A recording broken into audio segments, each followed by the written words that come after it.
பாரத சாரண சாரணிய இயக்கத்தின் வைர விழா. பாரத சாரண சாரணிய இயக்கத்தின் பொன்விழா கொண்டாட்டம் 2000ஆம் ஆண்டில் தமிழகத்தில் நடைபெற்றது. அப்போது முன்னாள் முதலமைச்சர் முத்தமிழறிஞர் கலைஞர் அவர்கள் கலந்து கொண்டு சிறப்பித்தார்கள். இவ்வாண்டு பாரத சாரண சாரணிய இயக்கத்தின் வைர விழா ஆண்டாகும். இதனையொட்டி தேசிய அளவிலான முத்தமிழறிஞர் கலைஞர் நூற்றாண்டு நினைவு வைர விழா ஜாம்போரி ரூபாய் 10 கோடி மதிப்பீட்டில் நடத்தப்படும். திராவிட மாடல் ஆட்சியில்தான் இது போன்ற சாரண சாரணிய இயக்க பெருந்திரள் அணிகள் நடத்தப்படுகிறது. இதன் மூலம் அறிவார்ந்த தன்னொழுக்கமிக்க மாணவர்கள் உருப்பெறுவார்கள்.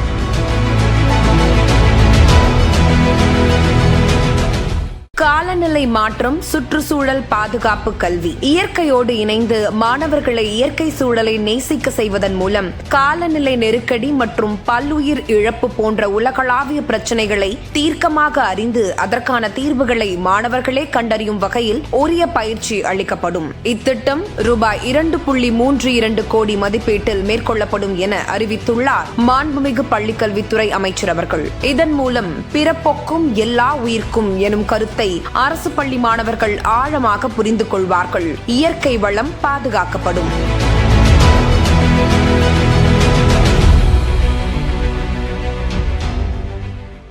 ஆளுமை திறன் மேம்பாட்டு செயல்பாடுகள். அனைத்து பள்ளிகளில் பயிலும் மாணவர்களிடையே தலைமை பண்பை வளர்க்கும் வகையில் குறிஞ்சி, முல்லை, மருதம், நெய்தல், பாலை என்னும் பெயர்களில் மாணவர் குழுக்கள் அமைத்து மாணவ தலைவர் மற்றும் மாணவ அமைச்சர்கள் தெரிவு செய்யப்படுவர். இதன் மூலம் மாணவர்களிடையே அரசியல் அறிவு சார்ந்த அனுபவங்கள் மற்றும் ஆளுமை திறன் மேம்பட மாதிரி சட்டமன்றம் மற்றும் மாதிரி பாராளுமன்றம் நடத்தப்படும். இதற்காக தலைமை ஆசிரியர்கள் மற்றும் ஆசிரியர்களுக்கு பயிற்சிகள் வழங்கப்படும். இத்திட்டம் ரூபாய் 2 கோடி மதிப்பீட்டில் செயல்படுத்தப்படும் என மாபெரும் அறிவிப்பை அறிவித்துள்ளார் மாண்புமிகு பள்ளிக்கல்வித்துறை அமைச்சர் திரு அன்பில் மகேஷ் பொய்யாமொழி அவர்கள். தலைமை பண்போடு உருவாகும் அரசு பள்ளி மாணவர்கள் நாளைய தலைவர்களாக வழிகாட்டுவார்கள்.